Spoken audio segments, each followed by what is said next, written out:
साथियों, मैं डॉक्टर मोहन बंधु गुप्ता हूँ, छाती रोग विशेषज्ञ हूँ और यशोदा सुपर स्पेशलिटी हॉस्पिटल में पिछले कई सालों से कार्यरत हूँ। दोस्तों, 1 अगस्त है आज, 1 अगस्त, और ये दिन लंग कैंसर डे के रूप में मनाया जाता है।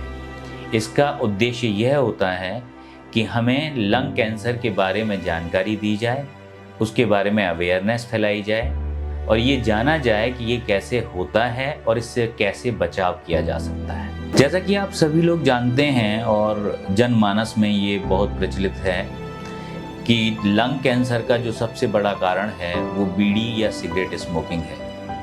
बीड़ी और सिगरेट में दोनों में ही तंबाकू होता है, एक में थोड़ा सा रिफाइंड फॉर्म में होता है, एक में क्रूड फॉर्म में होता है। बीड़ी के अंदर, तंबाकू के अंदर 2 प्रोडक्ट या 2 तरह के पदार्थ पाए जाते हैं। एक तरह का पदार्थ होता है जो नशा करता है, जिसको हम कहते हैं निकोटीन। इस निकोटीन का ये काम होता है कि ये आपके दिमाग के अंदर जाकर जो सुख का केंद्र है, जिसे हम प्लेजर सेंटर कहते हैं, उसको ये उत्तेजित करता है। इसके लिए ये ज़रूरी है कि हम इसका रिप्लेसमेंट ढूंढें। इसके रिप्लेसमेंट के लिए आजकल जो अवेलेबिलिटी है वो है निकोटीन पैच की या निकोटीन गम की। लेकिन इसके साथ में जो दूसरे तरह के पदार्थ इसके अंदर मिलते हैं वो बहुत ज़्यादा खतरनाक हैं, जिनके अंदर है PAH, nitrosamine, aromatic amine, butadiene and benzene. ये कार्सिनोजेंस कहलाते हैं। कार्सिनोजेंस माने कैंसर कारक पदार्थ जो कैंसर पैदा करते हैं। लंग कैंसर पैदा करने के लिए ये 4 और 5 तरह के पदार्थ हैं। इसके अलावा भी कुछ पदार्थ और होते हैं स्मोकिंग के अंदर। आप ये समझें कि थोड़े से नशे के लिए हम इतने सारे कैंसर कारक पदार्थों को एक्सपोज कर देते हैं। ये बिल्कुल गलत बात है, ऐसा हमें नहीं करना चाहिए और इस बात को हमें बार बार सोचना चाहिए। अब एक चीज़ मैं आपको और बता दूं कि 2 तरह की स्मोकिंग होती है। एक होती है एक्टिव स्मोकिंग, एक होती है पैसिव स्मोकिंग। एक्टिव स्मोकिंग का मतलब होता है कि जो बंदा पी रहा है सिगरेट, उसको उस स्मोक से नुकसान हो रहा है। लेकिन पैसिव स्मोकिंग का मतलब होता है कि जो स्मोक आप हवा में उड़ा रहे हैं उससे आसपास वाले लोगों को भी नुकसान होता है।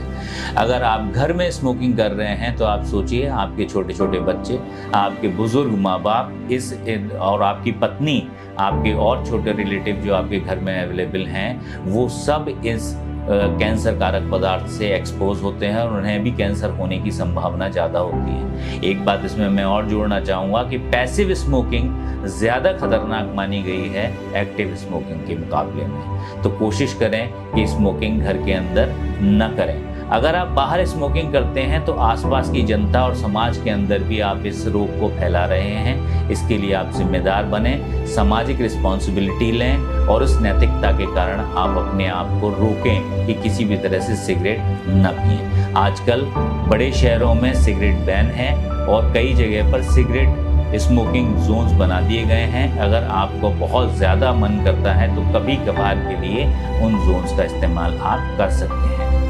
इस विषय में टोबैको के साथ में, तंबाकू के साथ में जो दूसरी चीज़ है वो है हमारा एयर पॉल्यूशन या वायु का प्रदूषण। वायु प्रदूषण में डीजल का एग्जॉस्ट आजकल हमारी सड़कों पर गाड़ियों की भरमार है। आप देखते हैं जगह जगह जाम लगे रहते हैं और डीजल बाहर निकलता रहता है, वो बहुत खतरनाक है। साथ में मेटल्स हैं, क्रोमियम है, कैडमियम है, आर्सेनिक है, निकल है। ये सारी की सारी जो मेटल्स हैं या धातुएं हैं, ये भी निकलती हैं और ये धातु जो प्रेजेंट होती हैं एयर पॉल्यूशन के अंदर, इन सब की वजह से भी कैंसर हो सकता है। अब समस्या ये है कि जो हमारी यंग जनरेशन है, जो प्रोडक्टिव जनरेशन है, 20 से लेके 40-45 साल तक की, उसे घर से बाहर निकलना है, पैसा कमाना है, घर चलाना है। तो उसके लिए मैं सलाह दूंगा कि मेल्स जितने हैं वो मास्क का इस्तेमाल करें, फीमेल्स हैं वो भी मास्क का इस्तेमाल करें। लेकिन बच्चियां हैं, लड़कियां हैं, माताएं बहनें हैं, वो दुपट्टे का इस्तेमाल भी कर सकती हैं, साड़ी का इस्तेमाल भी कर सकती हैं, जिससे नाक और मुंह को ढका जा सके और इन सारे पदार्थों से अपने आप को बचाया जा सके। दूसरी सलाह मैं दूंगा कि बच्चों और बुजुर्गों, ऐसे बुजुर्ग जिनको सांस की परेशानी है, ऐसे यंग लोग भी जिन्हें सांस की परेशानी है, वो अवॉइड करें बाहर निकलना ज़्यादा पॉल्यूशन के दिनों के अंदर। और अगर जाना बहुत ही ज़्यादा जरूरी है तो वही मास्क लगाकर बाहर निकलने का प्रयास करें।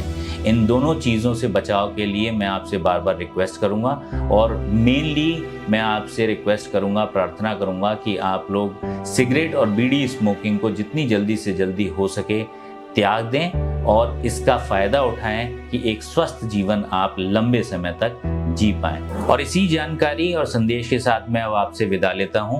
उम्मीद करता हूं कि मेरे द्वारा बताई हुई बातों का आप पालन करेंगे और अपने आप को बीड़ी और सिगरेट और टोबैको के धुएं से दूर रखेंगे। नमस्कार।